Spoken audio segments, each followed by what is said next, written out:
ऋत फागुन बसंती पवन डोले। ऋत फागुन बसंती पवन डोले।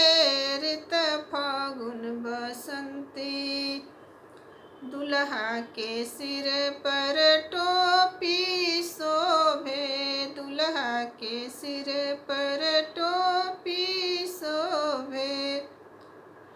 उस टोपिया पर मोरवा चहक बोले। ऋत फागुन बसंती पवन डोले। ऋत फागुन बसंती पवन डोले।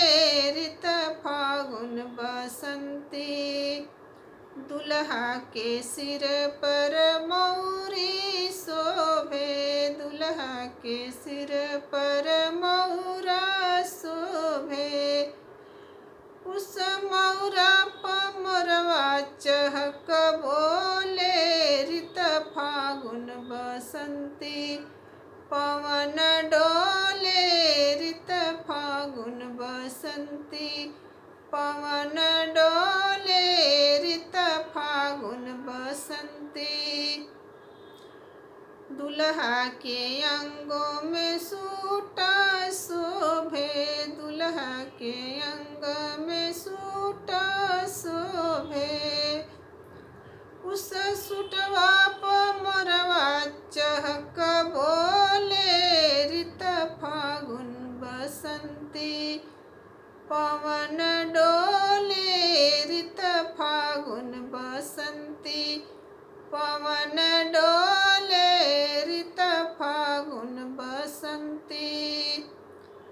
दुल्हा के पैरों में जोड़ा शोभे। दुल्हा के पैरों में जोड़ा शोभे।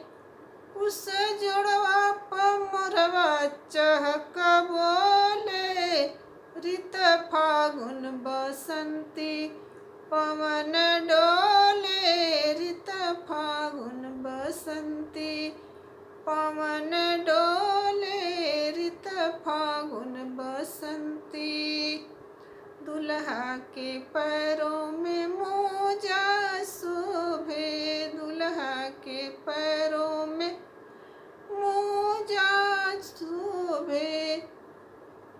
उस मोजवा पर मोरवा चहक बोले।